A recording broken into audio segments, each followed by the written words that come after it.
కేంద్రంలో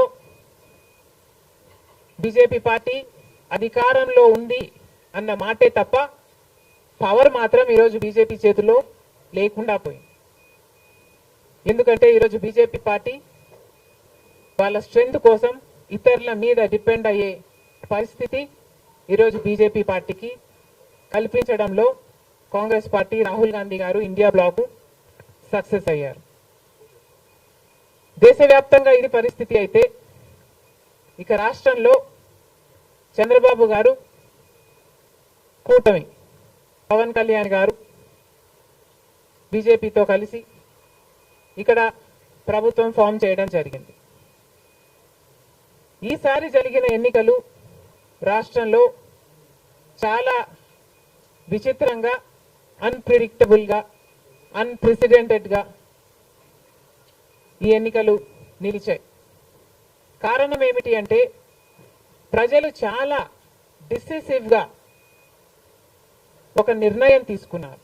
మాకు మార్పు కావాలి అన్న నిర్ణయం ప్రజలు తీసుకున్నారు కాబట్టే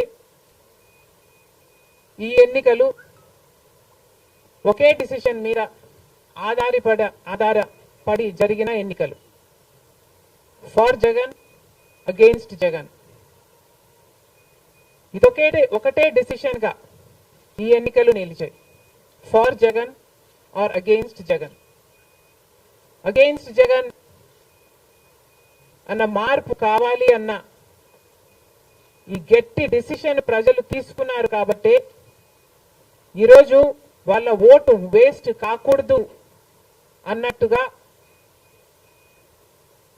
చాలా డిసిసివ్ గా they voted with a vengeance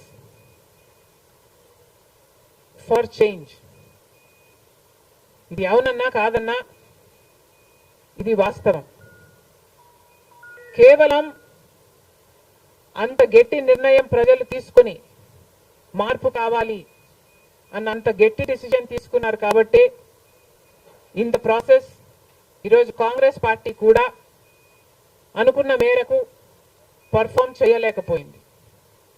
Congress party కూడా కేవలం నెల రోజుల ముందు సర్వే చేస్తే Congress party vote share between 6 to 7% ఉంది.